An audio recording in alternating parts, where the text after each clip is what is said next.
Cedar Key is a quiet fishing village tucked away on Florida's Gulf Coast. Every day, clammers there wake up around 7 to spend their day harvesting their crop in the waters of the Gulf.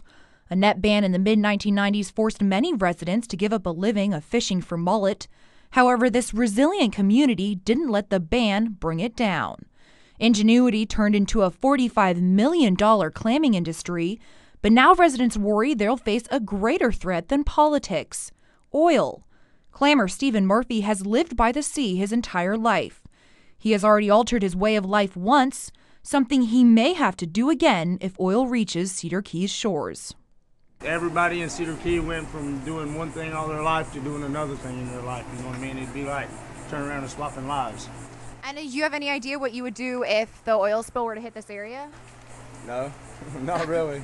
I've done this all my life, and I really don't know what I'd do. And Murphy isn't alone. Rose Cantwell owns Dog Island Blues Company with her husband. Oh, I would hate to see anything happen here. This has become home.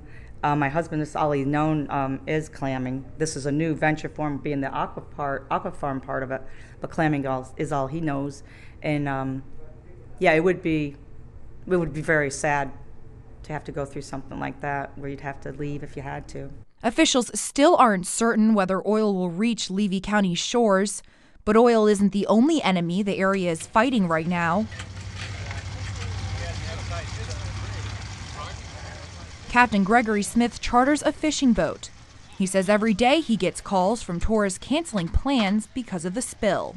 And right now the oil in no way affects our area for offshore fishing, and we're fishing out as far as 50 miles offshore, which is still a significant distance from the actual closure area. And but there's still that little air and cloud over everybody that calls. They're afraid to kind of book. Some people go ahead and book, and some people go, well, we're not sure, it could hit there and we don't want to do our vacation there or whatever, spend time and then lose out and not be able to go fishing and stay in just a hotel. So it's not just my business, the restaurants are affected, the hotels are affected, the whole overall economy is affected just because of this so-called black cloud that does hang over us in this area. And everybody's here is making their living and doing a good job of it so far until this hit. Residents have tried to keep an optimistic view on the spill, but people like faraway inn owner Oliver Bauer, who gave up high-paying corporate jobs for a more calmer life, may lose everything. He says this time of year is his busiest time, yet looking around his inn, all one sees is one person sitting in the sun, enjoying the typical Florida weather that usually brings hundreds. Last year, the economy was devastating. This year, the oil has hurt us even more. It's hurt the restaurants. It hurts every business in town. People aren't coming out for the date trips and spending money in the shops. It's not just the clammers or the oystermen or the fishermen or the shrimpers. It's everybody. And Bauer doesn't mince words when he's describing how happy he is about the situation created by the BP oil spill.